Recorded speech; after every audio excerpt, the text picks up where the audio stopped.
प्रियो, यशाया उसके पहले अध्याय के 15वें पद में लिखा है, जब तुम मेरी ओर हाथ फैलाओ तब मैं तुमसे मुख फेर लूंगा।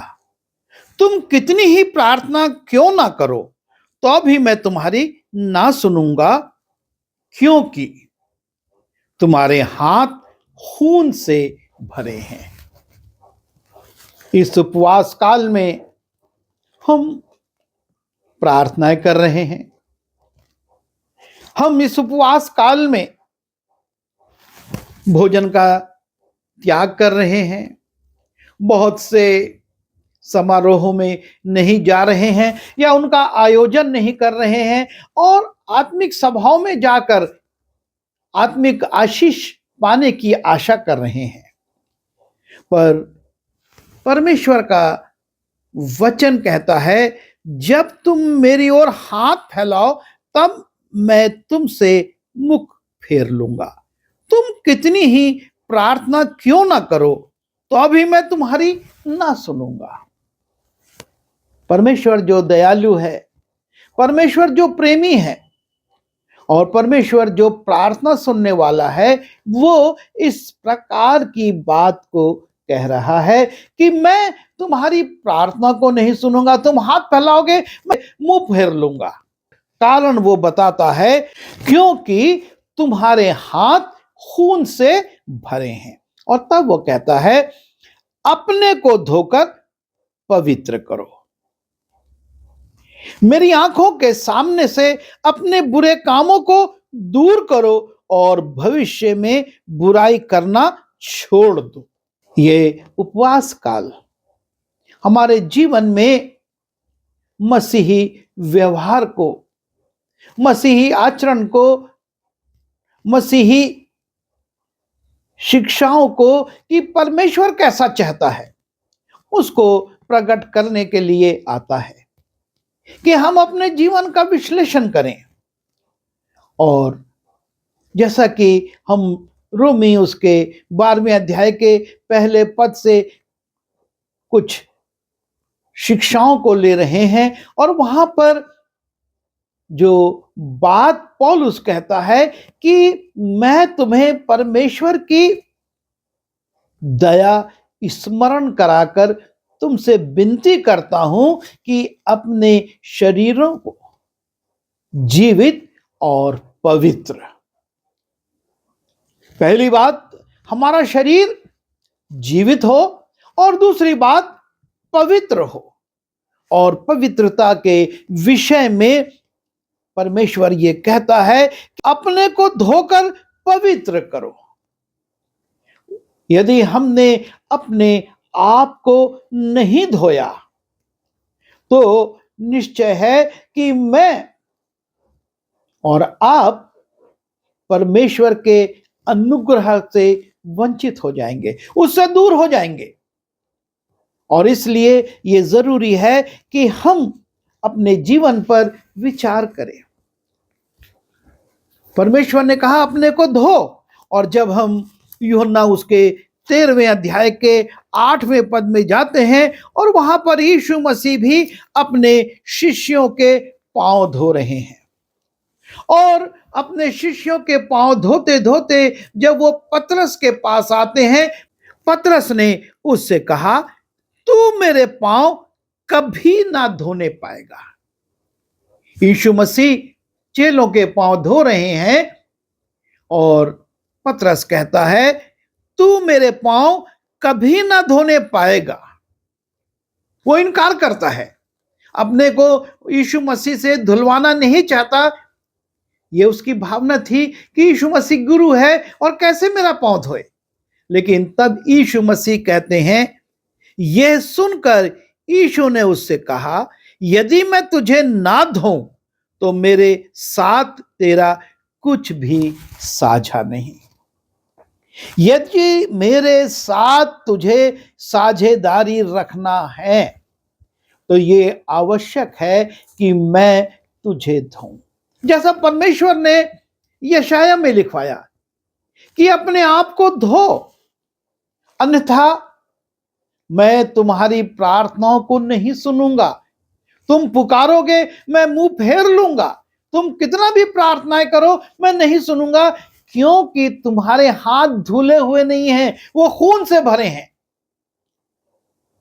ये आवश्यक है कि हमारे हाथ धोए जाएं, हम अपने हाथों को खून से रहित करें, अर्थात उन संसारिक कार्यकलापों से, उन संसारिक रीति विधियों से अपने को अलग करें।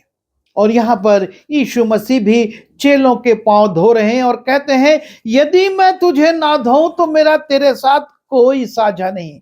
मैंने तुझको अपना शिष्य बनाया, मैंने ये कहा कि तू पतरस है और मैं तुझ पर अपनी मंडली बनाऊंगा, लेकिन यदि मैंने तुझे नहीं धोया, तेरे पांव को नहीं धोया, तो निश्चित है तू मेरा साझीदार नहीं बन सकता है। और हमको तो परमेश्वर के साझीदार बनना है, उसके साथ रहना है। दूसरा इतिहास उसके 25वें अध्याय के दूसरे पद में जाते हैं, वहां पर एक राजा है अमस्या, और उसके विषय में लिखा है, उसने वो किया जो यहोवा के दृष्टि में ठीक है, परंतु खरे मन से ना किया। ना सिर्फ हमारे हाथों की पवित्रता की आवश्यकता है, पैरों की पवित्रता की आवश्यकता है, लेकिन हमारे मन की क्या स्थिति है? आज हमारे मन अशुद्ध हैं, उनमें संसारिकता भरी हुई है, और इसीलिए अमस्या ने वो किया जो परमेश्वर की दृष्टि में ठीक है। बाहरी रूप से जो वो रीति विधियां पूरी कर रहा था, वो परमेश्वर की दृष्टि में ठीक थी, लेकिन उसका मन परमेश्वर की ओर से ठीक नहीं था। और इसलिए बाद में हम देखते हैं अमस्या का पतन किस प्रकार से होता है। और इसलिए जरूरी है कि हम अपनी पवित्रता पर विचार करें। परमेश्वर ये चाहता है कि इन उपवास कालों में हम अपने आप को पवित्र करें, शुद्ध करें।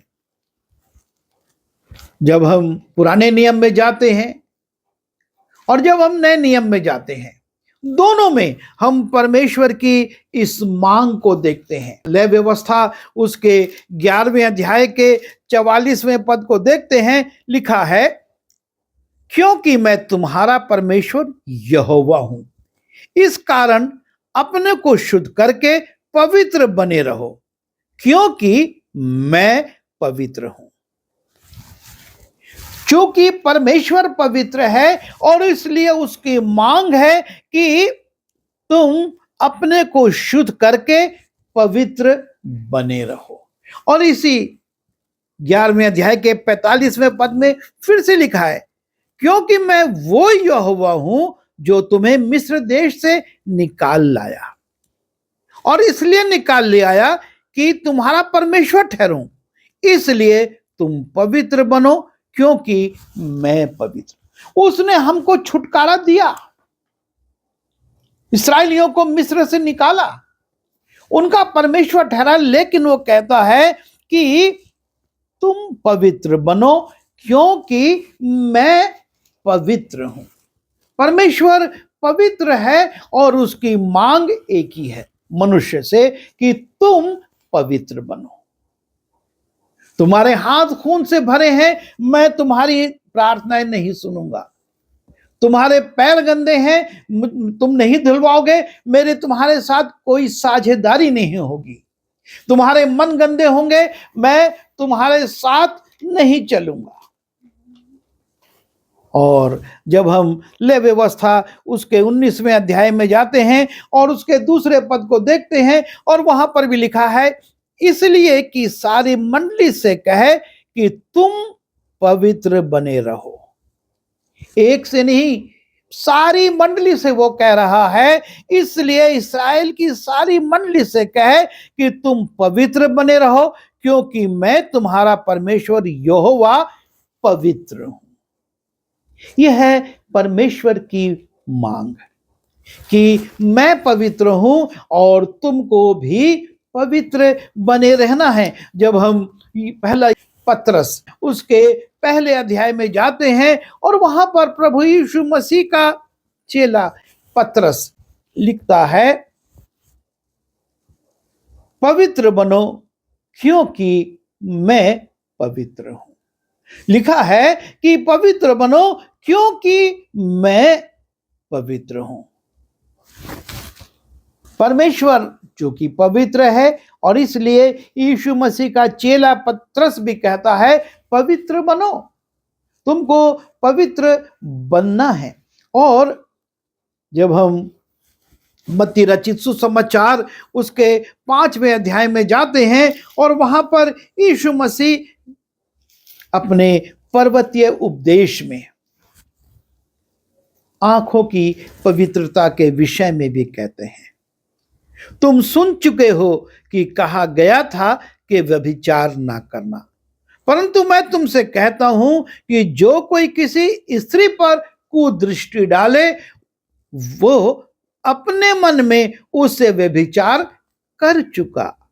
यदि तेरी दाहिनी आंख तुझे ठोकर खिलाए तो उसे निकालकर अपने पास से फेंक दे, क्योंकि तेरे लिए यही भला है कि तेरे अंगों में से एक नाश हो और तेरा सारा शरीर नरक में डाला ना जाए। यीशु मसीह आंखों की पवित्रता पर भी जोर डालते हैं और कहते हैं कि तुमको अपनी आंखों को भी पवित्र बनाना है, तुम्हारी आंखें भी पवित्र होना चाहिए। और मत्ती 6:22, शरीर का दिया आंख है, इसलिए यदि तेरी आंख निर्मल हो तो तेरा सारा शरीर भी उजियाला होगा। हमारी आंखों को निर्मल अर्थात पवित्र होना आवश्यक है, वरना हमारा सारा शरीर अंधकार में होगा और अंधकार परमेश्वर की उपस्थिति का प्रतीक नहीं है। वो शैतान हमारे जीवन में काम कर रहा है, शैतान की अधीनता में हम हैं, इसका प्रतीक है। और यीशु मसीह कहते हैं, यदि तेरी आंख निर्मल होगी तो तेरा सारा शरीर भी निर्मल होगा, उजियाले में होगा। हम अपनी आंखों पर भी विचार करें। इन उपवास कालों में हम ये देखें कि ना सिर्फ हमारे हाथ, ना सिर्फ हमारे पांव और ना सिर्फ हमारा मन, लेकिन हमारी आंखें भी निर्मल हों। अय्यूब कहता है, मैंने अपनी आंखों के विषय में वाचा बांधी है, फिर मैं किसी कुंवारी पर क्यों आंखें लगाऊं। उसने अपनी आंखों के विषय में वाचा बांध ली और इसलिए वो कहता है कि मैं किसी कुंवारी पर आंखें नहीं लगाऊंगा। और ना सिर्फ हमारी आंखों की निर्मलता की बात है, लेकिन जब हमने पतरस की पुस्तक को पढ़ा और उस पुस्तक में पतरस 1:15 में कहता है, पर जैसा तुम्हारा बुलाने वाला पवित्र है वैसे ही तुम भी अपने सारे चाल चलन में पवित्र बनो। हाथों में पवित्रता, पैरों को शुद्धता चाहिए, मन को चाहिए, आंखों को चाहिए, और वो कहता अपने सारे चाल चलन में, हमारे जीवन का जो आचरण है वो भी पवित्र होना जरूरी है। और इसलिए वो कहता है कि तुम अपने सारे चाल चलन में पवित्र बनो। ये बहुत जरूरी है कि हमारा आचरण, हमारा व्यवहार, हमारा बोलचाल, हमारी भाषा, सब में पवित्रता हो, शुद्धता हो, कोमलता हो, यीशु मसीह का प्रगटीकरण हो, लोग देखकर समझें कि ये पवित्र लोग हैं। हमारा चाल चलन ऐसा होना चाहिए। और इसलिए पतरस कहता है, जैसा तुम्हारा बुलाने वाला पवित्र है।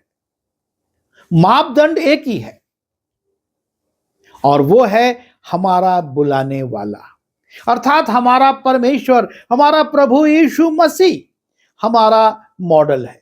और कोई मॉडल नहीं है और कोई नमूना नहीं है, जैसा तुम्हारा बुलाने वाला पवित्र है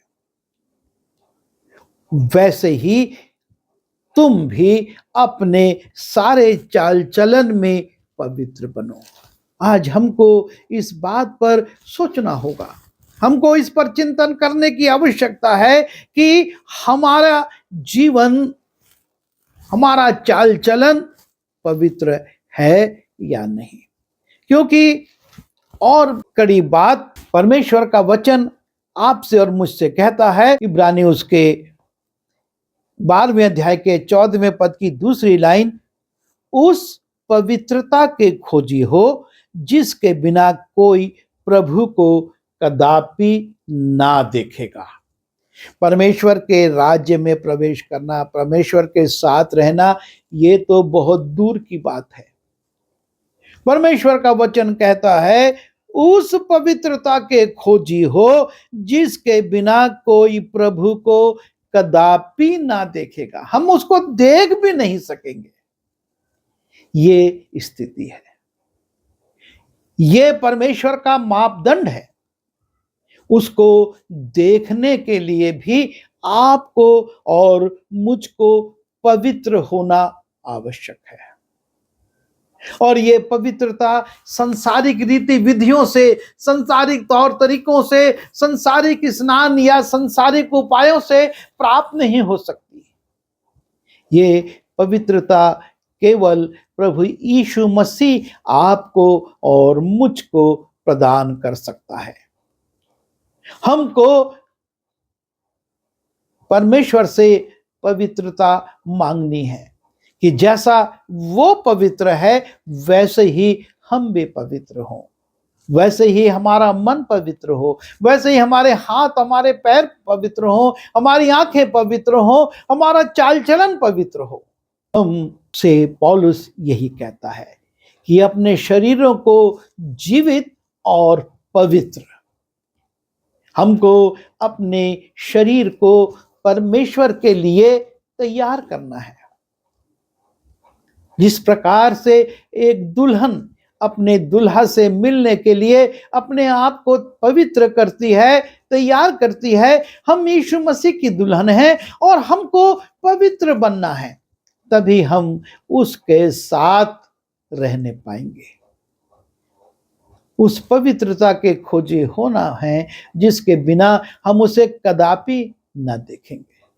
यदि पवित्रता नहीं तो उसकी दुल्हन बनना तो दूर, उसे देखना भी हमारे लिए कठिन है। और इसलिए हम परमेश्वर से मांगे, प्रभु मुझको पवित्र कर, मेरे हाथों को शुद्ध कर, मेरे पैरों को तू धो, मेरी आंखों को निर्मल कर, मेरे मन को शुद्ध कर, मेरे चाल चलन को पवित्र कर, ताकि मैं न सिर्फ तुझको देखूं लेकिन तेरे साथ रहने भी पाऊं। आइए दुआ करें। प्रभु जी, हम आपसे निवेदन करते हैं कि संसार में रहते हुए अनेक पाप धूल और मिट्टी के समान हमारे जीवन पर छा जाते हैं, जो हमारी आंखों को, जो हमारे हाथों को, जो हमारे पैरों को, जो हमारे मन को, जो हमारे चाल चलन को अपवित्र कर देते हैं। और इसलिए अपने लहू से हमको धो, हमको साफ कर कि हम पवित्र बने और तेरे दुल्हन के रूप में तेरे साथ रहने पाए। विनती यीशु मसीह के नाम से मांगता हूं, आमीन।